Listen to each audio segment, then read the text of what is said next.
The following story is fictional and is only for entertainment purposes. Any similarity to real life is purely coincidental. If you identify with the protagonist, seek professional help. Mark was a quiet and introverted boy who attended high school in the city of Reno. He had a somewhat peculiar appearance. His eyes were very large and his skin had a greenish hue. Because of this, he was often ridiculed and mocked by his classmates. Mark couldn't understand why people were so cruel to him. He just wanted to be accepted and make friends like any other teenager. One day, Mark discovered a collection of books on evil rituals in the school library. He was fascinated by the power these rituals seemed to possess and began to study them diligently. His desire was to change the way people saw him. He wanted them to fear and respect him. As he delved deeper into the rituals, he began to notice changes in his own personality. He became darker and more reclusive, and his thoughts became increasingly violent. He began to have visions of himself killing his classmates, and this disturbed him even more. Mark decided to make these visions a reality and began to meticulously plan his attacks, carefully choosing his victims.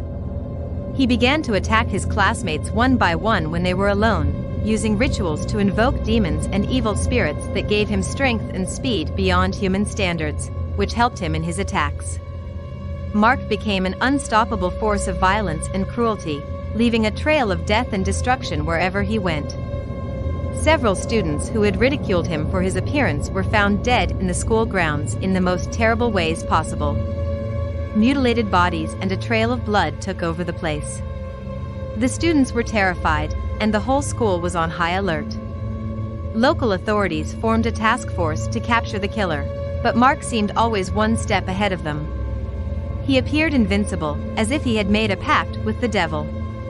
After an intense investigation, the police were able to track Mark down to a secret hideout he maintained in the forest.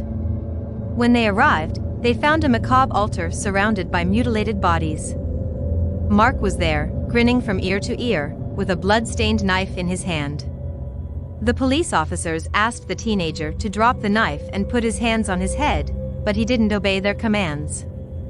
The location was a dark cave, only lit by large red and black candles that suddenly went out, leaving the place in complete darkness.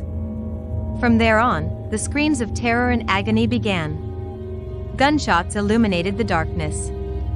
The police managed to reach their flashlights, and wherever they pointed them, they saw bodies covered in blood, with bite marks and knife wounds. When one of them illuminated a dark corner of the cave, they saw Mark with blood dripping from his mouth, and his eyes were completely black. When he charged at the officer who was illuminating him, the officer only had time to activate his stun gun, which left the killer trembling on the ground, releasing terrifying screams.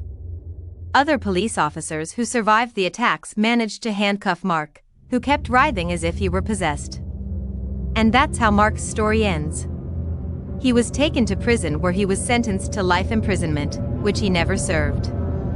Days after his conviction, he was found dead in his cell, and the cause of his death was never identified. But the legend of Mark, the teenager who studied dark rituals and became a ruthless killer, lived on for many years, haunting the town and the school where everything happened. Many still claim to hear screams in the school, and some caretakers claim to have visions of Mark and the murdered students.